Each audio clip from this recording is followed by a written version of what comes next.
Where did these consensus guidelines to dramatically lower saturated fat consumption come from? From literally hundreds of metabolic ward experiments, which means you don't just ask people to change their diets, you essentially lock them in a room for weeks if necessary and have total control over their diet. You can then experimentally change their level of saturated fat intake however you want, and see the corresponding change in their cholesterol levels. And the results are so consistent, you can create an equation, the famous Hegstad equation, where you can predict how much their cholesterol will go up based on how much saturated fat you have them eat. So if you want your LDL cholesterol to go up 50 points, all you have to do is eat like 30% of your calories saturated fat. When you plug in the numbers, the change in cholesterol shoots up right as predicted. The experiments match the predictions. In fact, you can do it at home with one of those home cholesterol testing kits.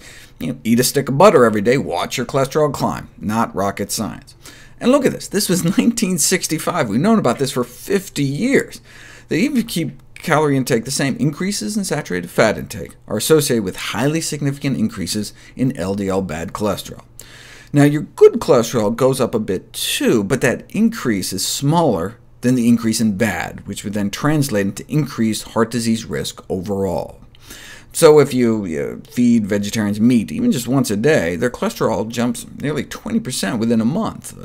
To prevent heart disease, ideally we need to get a total cholesterol under 150, which you can see these vegetarians were, but then even just once a day with the meat, and their cholesterol shot up 19%. But the good news is that within just 2 weeks of returning to their meat-free diet, their cholesterol dropped back down into the safe range. Now note that their HDL good cholesterol hardly moved at all, so their ratio went from low risk of heart attack to high risk in a matter of weeks with just one meat-containing meal a day. And indeed, randomized clinical trials show that dietary saturated fat reduction doesn't just appear to reduce cholesterol levels, but subsequent cardiovascular events like heart attacks as well. So we have randomized clinical trials, controlled interventional experiments.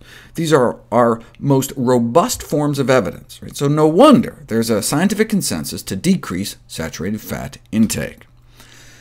You'll note, though, that the y-axis here is not cholesterol, but change in cholesterol. That's because everyone's set point is different. Two people eating the same diet, the same amount of saturated fat, the same number of chicken nuggets a day, can have very different cholesterol levels. One person can eat 10 chicken nuggets a day and have a LDL cholesterol of 90. Another person can eat 10 a day, could start out with a LDL of 120.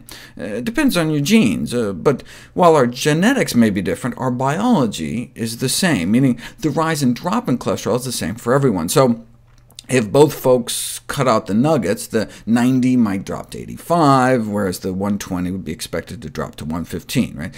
Wherever you start, we can lower our cholesterol by eating less saturated fat, but if I just know what your saturated fat intake is, how many nuggets you eat, I can't tell you what your starting cholesterol is. All I can say with certainty is that, look, you eat less, your cholesterol will likely improve. But because of this extreme inter-individual variation, this wide variability in baseline cholesterol levels for any given saturated fat intake, if you take a cross-section of the population, you can find no statistical correlation between saturated fat intake and cholesterol levels, because it's not like everyone who eats a certain set amount of saturated fat is going to have over a certain cholesterol. So there's like 3 ways you could study diet and cholesterol levels: controlled feeding experiments, free-living dietary change experiments, or cross-sectional observational studies. Right? Well, as we saw, there's a clear and strong relationship between change in diet and change in serum cholesterol in the interventional designs. But because of that individual variability, in cross-sectional designs you can get zero correlation. In fact, if you kind of do the math, that's what you'd expect you'd get. In statistical parlance, one would say a cross-sectional study doesn't have the power for detecting such a relationship. Thus, because of that variability, these kinds of observational studies would seem an inappropriate method to study this particular relationship. So since diet and serum cholesterol have a zero correlation cross-sectionally, an observational study of the relationship between diet and coronary artery disease incidence will suffer from the same difficulties. So again, if you do the math, observational studies would unavoidably show nearly no correlation between saturated fat and heart disease. These Prospective studies can be valuable for other diseases, but the appropriate design demonstrating or refuting the role of diet in coronary heart disease is a dietary change experiment. And those dietary change experiments have been done. They implicate saturated fat, hence the lower saturated fat guidelines from basically every major medical authority. In fact, if we lower saturated fat enough, we may be able to even reverse heart disease, opening up arteries without drugs, without surgery. But wait a second. Let's put our big cheese and chicken hat back on. Observational studies would show no correlation, mathematically could show no correlation. We've known since 1979 that observational studies simply don't have the power to show the relationship. Bingo! All we need now is a friendly researcher. How about Ronald M. Krauss, funded by the National Dairy Council since 1989, also the National Cattlemen's Beef Association, as well as the Atkins Foundation? Perfect. Then you just combine together all the observational studies that don't have the power to provide significant evidence, and what do you know? No significant evidence was found. This 2010 meta-analysis was basically just repackaged for 2014 using the same and similar studies. As the chair of Harvard's nutrition department put it, their conclusions regarding the type of fat being unimportant are seriously misleading, should be disregarded, going as far as suggesting the paper be retracted, even after the authors corrected a half-dozen different errors. But it's not like they falsified or fabricated data. They didn't have to. They knew beforehand the limitations of observational studies. They knew they'd get the right result, and so they published it, right? Helping to neutralize the negative impact of milk and milk fat by regulators and medical professionals.